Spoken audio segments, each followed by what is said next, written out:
Hey guys, Chef Danny here. Today we are making beef and broccoli, and you can see we're using frozen broccoli. I've slightly frozen the steaks. I'm going to tell you why we did that. We've got fresh garlic, onion, and we're going to add a few more ingredients to make this quick, easy meal.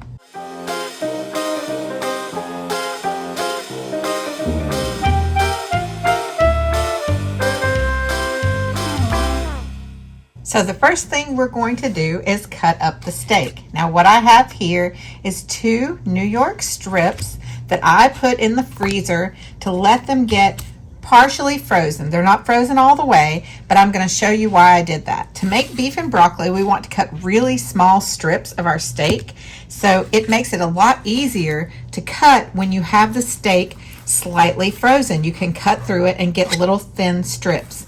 You want to make sure that you cut against the grain of the meat, not with the grain, so that way your meat won't be tough. But we want little thin strips to make our beef and broccoli. And the fact that the meat is cold and slightly frozen helps us to cut through it.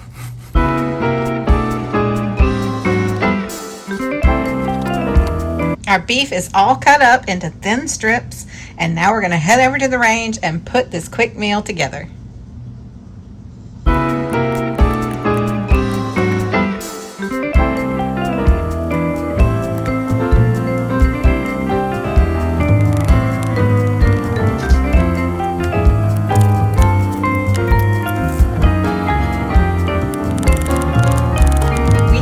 Cast iron wok.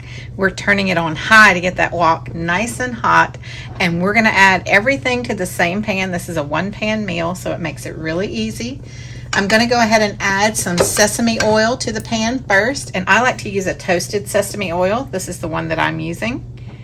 You can find them at your local grocery store. The toasted just gives it another layer of flavor. We're going to add that all on the bottom. We're going to go ahead and add our onions and our garlic to the pan, and we're going to get them sauteing first. Once those start to saute, then we're going to add our meat and slightly cook it, but the last thing we're going to add is our broccoli. Our onions and garlic are ready for me to add the beef to the pan. And we're going to add it all in.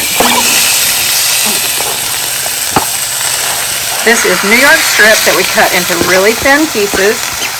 I slightly froze it. That helps us to slice it into those thin pieces. We want to render some of that fat, but we don't really want to cook the beef all the way through, because it's going to be cooking for a while. So we want to go ahead and add a little bit of salt and a little bit of pepper. And we're also going to add some of the secret seasoning. I didn't want to add too much salt because we're also going to add some soy to this. And remember, soy has a good bit of salt in it. So you have to make sure that you think about that when you're adding the salt and not add too much. And we can be kind of liberal with the secret seasoning. You can order that on my website at chefdannycooks.com. Makes everything taste delicious. Now we're going to move this around, get that seasoning mixed up, but then we're going to kind of let it sit for a second and cook the beef before we start adding everything else to the pan. Our beef has cooked down enough for us to start adding our other ingredients. You can see that it's not cooked all the way through, and that's a good thing. We don't want it all the way through. We don't want to overcook our beef. I hope you are hungry for a big meal. This is going to feed a lot of people. Now that was just 2 steaks, 2 New York strips, but you could feed 4 to 6 people off of this one meal. So we're going to go ahead and add our broccoli.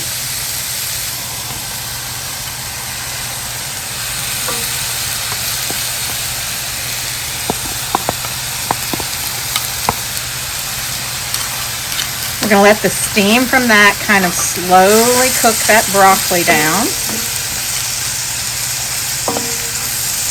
We're going to go ahead and add some roasted red bell peppers.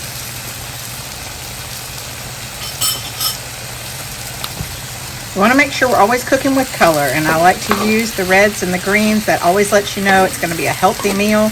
These come roasted already. They're in a jar. You can keep them in your pantry until you're ready to use them. And they add tons of flavor and color to your meal. And they're just easy. Or you can watch one of my other videos and see how to roast your own red bell peppers right over your burner at home. Now it's time to add our slurry.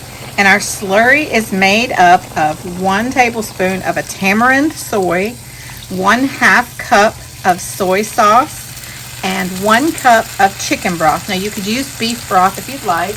I just happen to have chicken, and so that's what I'm using. And it adds a lot of flavor to it as well.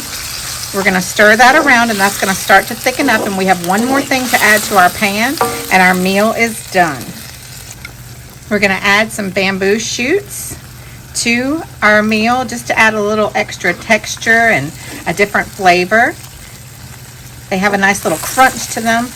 As soon as our sauce thickens up, which it'll do pretty quickly, you can see it starting already, we're ready to serve this. We're going to serve this over jasmine rice, and I did a video on how to properly cook the jasmine rice if you want to check out my Instagram for that video, and it'll also be linked here on YouTube. If you like this video, you'll probably like my other videos. You can follow me on Chef Danny Cooks on YouTube. Please subscribe to the channel. Please check out my Instagram page where I do short videos of easy meals that you can make any night of the week. And make sure you like this video and click that bell notification so you know when I upload new videos. I also have a Patreon page if you'd like to join me over there. And thank you for watching all the way to the end. See you next time.